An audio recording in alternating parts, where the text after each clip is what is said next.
ಶ್ರೀಗುರುಭ್ಯೋ ನಮಃ ಹರಿ ಓಂ. ಜನ್ಮಾದ್ಯಸ್ಯ ಯತೋನ್ಮಯಾದಿತರತಶ್ಚಾರ್ಥೇಷು ವಿಘ್ನೇಶ್ವರಾಟ್ ತೇನೇ ಬ್ರಹ್ಮಹೃದಾಯಾದಿ ಕವಯೇ ಮುಹ್ಯಂತಿ ಯಂ ಸೂರಯಃ.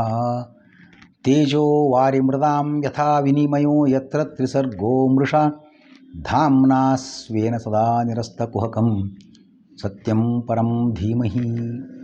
ಶ್ರೀಗುರುಭ್ಯೋ ನಮಃ. ಸ್ವಸ್ತ್ಯಸ್ತು ಸತಾಂ. ಭಾಗವತ ಪ್ರಮೋದ ಪರೀಕ್ಷಾರ್ಥಿಗಳಿಗೆ ಸ್ವಾಗತ.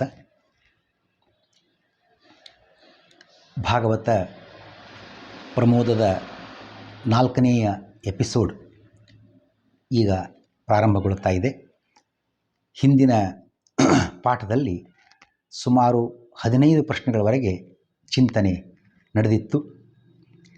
ಅಲ್ಲಿ ಕೃಷ್ಣನ ಬಗ್ಗೆ ಉದ್ಧವನನ್ನು ಕಂಡಾಗ ವಿದುರ ಪ್ರಶ್ನೆ ಕೇಳಿದ್ದ, ಕೃಷ್ಣ ಹೇಗಿದ್ದಾನೆ, ಕುಶಲವಾಗಿರುವನೇ, ದೇವರ ಬಗ್ಗೆ ಆ ರೀತಿ ಪ್ರಶ್ನೆ ಕೇಳಬಹುದಾ ಅನ್ನುವ ಚರ್ಚೆ ಆಗಿ, ಆ ರೀತಿ ಕೇಳ್ತಕ್ಕಂಥದ್ರ ಉದ್ದೇಶ ಕೃಷ್ಣನು ಲೋಕಕ್ಕೆ ಕ್ಷೇಮವನ್ನು ಉಂಟು ಮಾಡುತ್ತಿರುವನೇ ಅಂತ ಅರ್ಥ ಇಟ್ಕೊಳ್ಬೇಕು ಅಂತ ತಾತ್ಪರ್ಯದ ಹಿನ್ನೆಲೆಯಲ್ಲಿ ನಾವು ಚಿಂತನೆ ಮಾಡಿದ್ವಿ.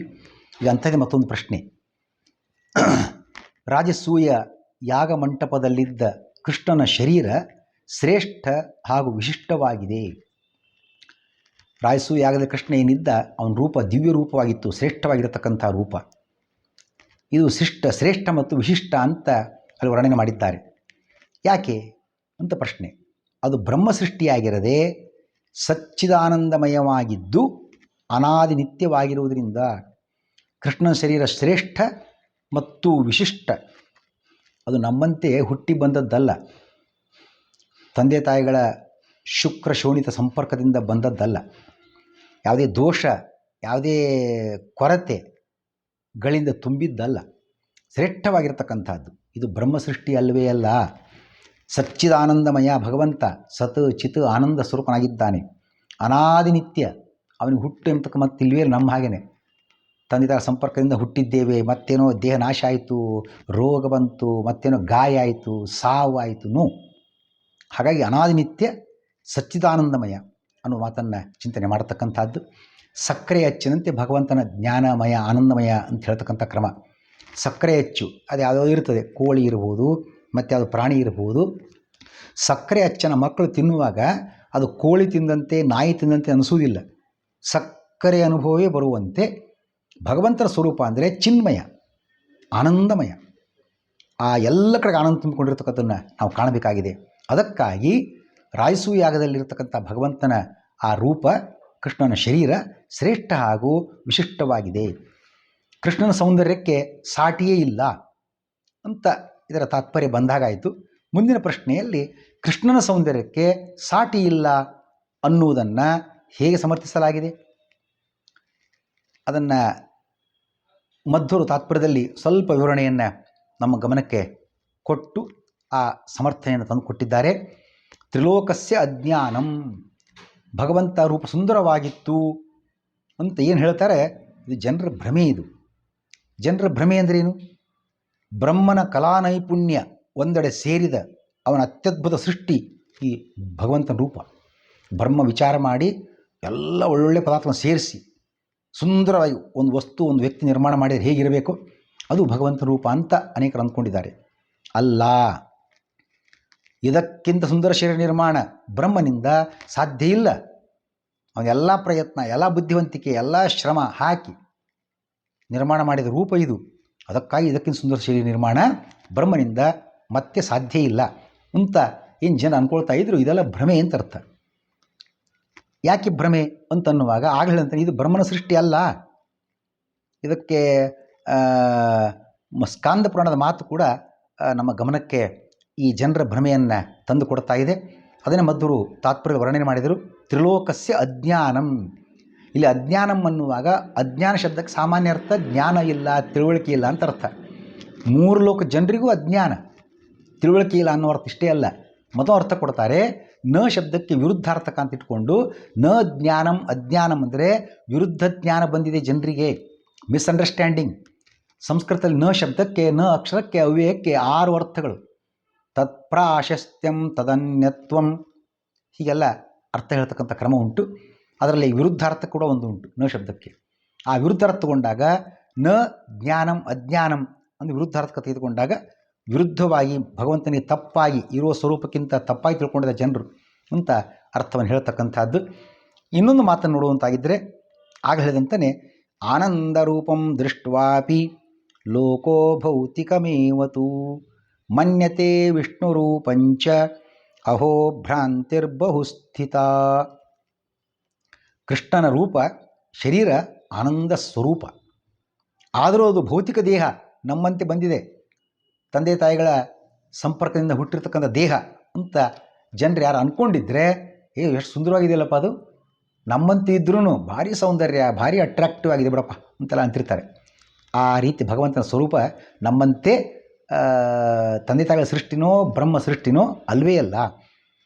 ಹೀಗಿದ್ದರೂ ಕೂಡ ತುಂಬ ಜನರು ಆ ರೀತಿ ಅಂದ್ಕೊಂಡ್ಬಿಟ್ಟಿದ್ದಾರೆ.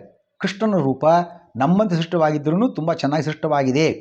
ಇದು ತುಂಬ ಜನರಲ್ಲಿ ಇಂಥ ಒಂದು ಭ್ರಾಂತಿ ಅಜ್ಞಾನ ಇದೆ ಅನ್ನೋ ಮಾತು, ಈ ಭ್ರಮೆ ತುಂಬ ಜನರಿರ್ತಕ್ಕಂಥದ್ದು ಆಶ್ಚರ್ಯಕರವಾಗಿದೆ ಅಂತ ಸ್ಕಾಂದ ಪುರಾಣವು ಕೂಡ ಈ ನಮ್ಮ ಮೇಲಿನ ವಿಚಾರಕ್ಕೆ ಅದು ಆಧಾರವಾಗಿದ್ದನ್ನು ಗಮನಿಸಬಹುದಾಗಿದೆ.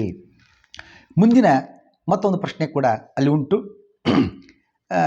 ಅಸುರರು ಭಗವದ್ಭಕ್ತರಾಗಿದ್ದಾರೆ ಅನ್ನುವ ಒಂದು ಮಾತು ಮುಂದಿನ ಸಪ್ತಮ ಸ್ಕಂದದಲ್ಲಿ ಒಂದು ಮಾತು ಬರ್ತದೆ.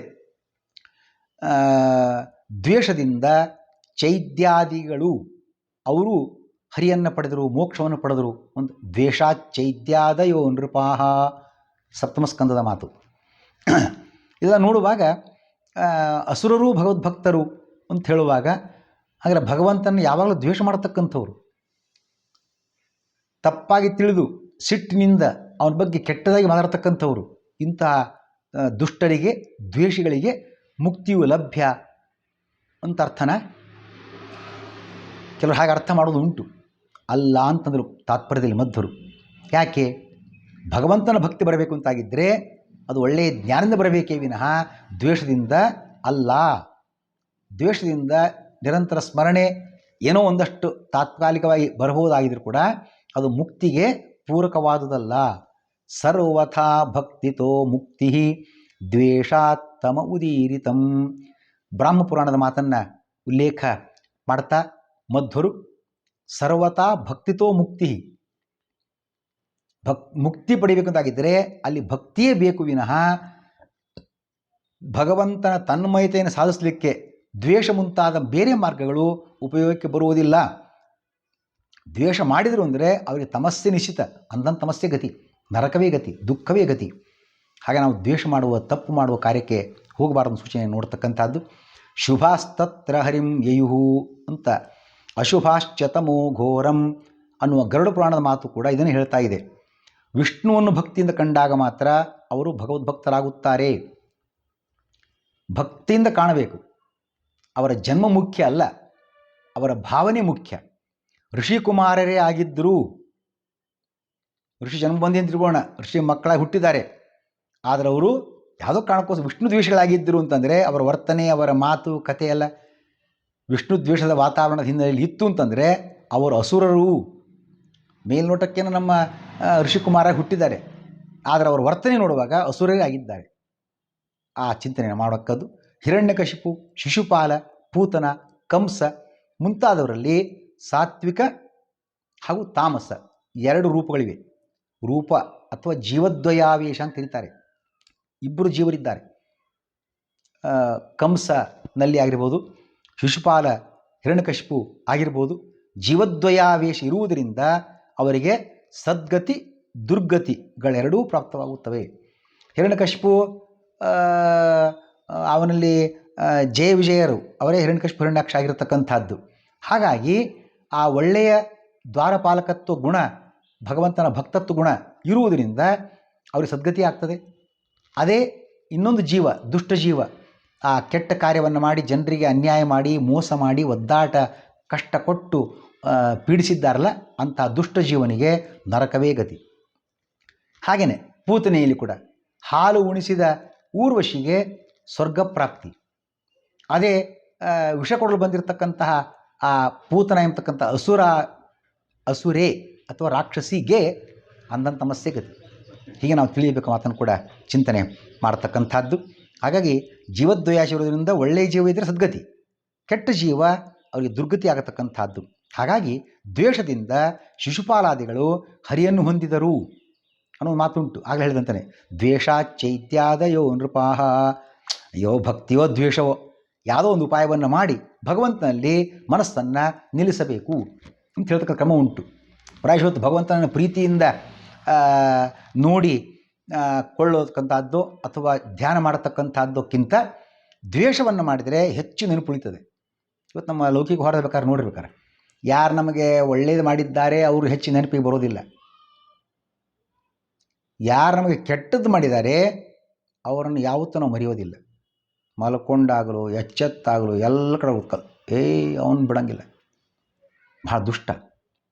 ಒಳ್ಳೆಯವ್ರು ಮಾಡೋದಕ್ಕೆ ನಮ್ಗೆ ನೆನಪೇ ಇರೋದಿಲ್ಲ, ಮರ್ತೇ ಬಿಡ್ತೀವಿ. ಕೆಟ್ಟವ್ರ ಬಗ್ಗೆ ಮಾತ್ರ ಕಾಯಂ ನೆನಪಿರ್ತದೆ.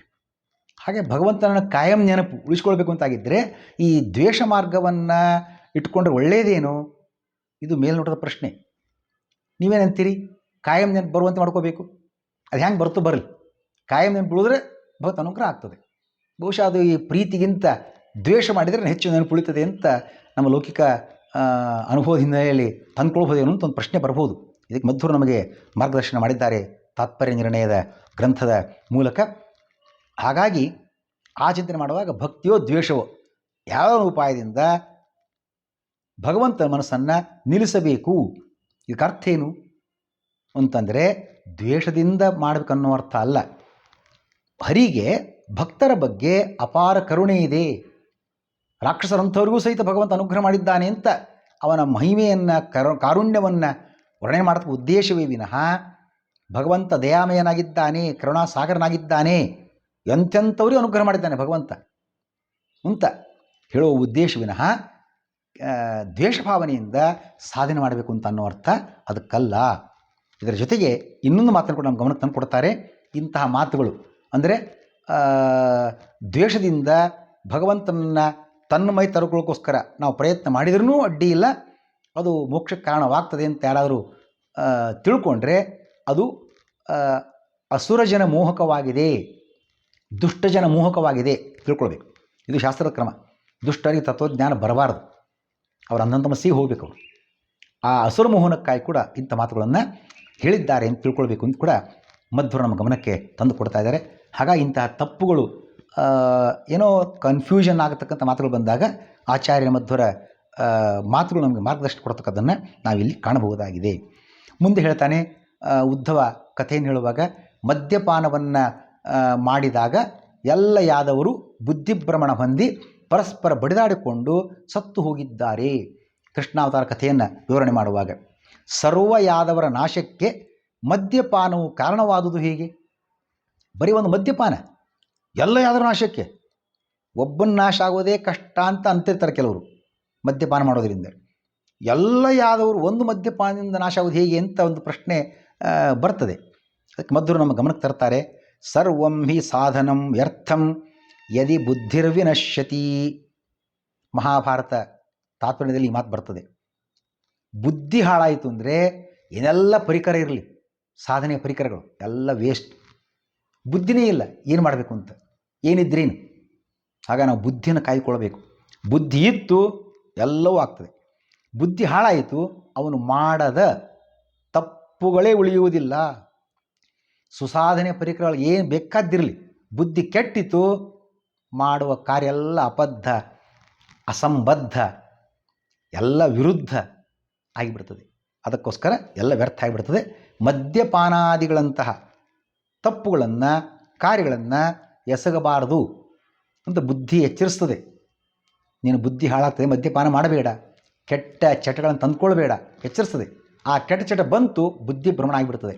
ಅದಕ್ಕೋಸ್ಕರ ಬುದ್ಧಿಭ್ರಮಣ ಆಗದೇ ಇರುವಂತೆ ನೋಡಿಕೊಳ್ಳತಕ್ಕಂಥದ್ದೇ ಸಾಧಕನ ಸಾಧನೆಯ ರಹಸ್ಯ. ಹಾಗೆ ನಮ್ಮ ಬುದ್ಧಿಯನ್ನು ಆದಷ್ಟು ಒಳ್ಳೆಯ ವಿಷಯದ ಕಡೆಗೆ ತೆಗೆದುಕೊಂಡು ಹೋಗಬೇಕು, ಒಳ್ಳೆಯ ವಿಷಯದ ಕಡೆಗೆ ನಿಲ್ಲಿಸುವ ಪ್ರಯತ್ನ ಮಾಡಬೇಕು. ಅಂಥ ಬುದ್ಧಿ ಚೆನ್ನಾಗಿ ಉಳಿತದೆ, ಒಳ್ಳೆಯ ವಿಚಾರ ಮಾಡ್ತದೆ, ಒಳ್ಳೆಯ ಪರಿಣಾಮ, ಒಳ್ಳೆಯ ಪ್ರಭಾವ ಬರಲಿಕ್ಕೆ ಸಾಧ್ಯವಾಗ್ತದೆ ಅನ್ನೋ ಸಂಗತಿಯನ್ನು ಚಿಂತನೆ ಮಾಡತಕ್ಕಂಥದ್ದು. ಹಾಗಾಗಿ ಯಾದವರ ನಾಶಕ್ಕೆ ಕಾರಣ ಒಂದು ಋಷಿಶಾಪ ಇತ್ತು, ಅದು ಸರಿ. ಅದಲ್ಲ ಅಂತಲ್ಲ, ಅದರ ಜೊತೆಗೆ ಇದೊಂದು ಕಾರಣ ಅಂತ ಆಗಲಿಕ್ಕೆ ಹೀಗೆ ದುಶ್ಚಟಗಳು ವ್ಯಕ್ತಿಯನ್ನು ಹೇಗೆ ಬಲಿ ಪಡಿತವೆ ಅನ್ನಲಿಕ್ಕೆ ಒಂದು ಉದಾಹರಣೆ ಅನ್ನೋ ಮಾತನ್ನು ಚಿಂತನೆ ಮಾಡಬಹುದು ಅಂತ ಅನಿಸ್ತದೆ. ಶ್ರೀಕೃಷ್ಣಾರ್ಪಣಮಸ್ತು. ಪಾಠವನ್ನು ಇಲ್ಲಿಗೆ ಮುಕ್ತಾಯ ಮಾಡೋಣ. ಯಸ್ ಸರ್ವಗುಣಸಂಪೂರ್ಣ ಸರ್ವದೋಷವಿವರ್ಜಿತ ಪ್ರಿಯತಾಂ ಪ್ರೀತಯೇವಾಲಂ ವಿಷ್ಣುರ್ಮೇ ಪರಮಸುಹೃತ್. ಹರೇ ನಮಃ.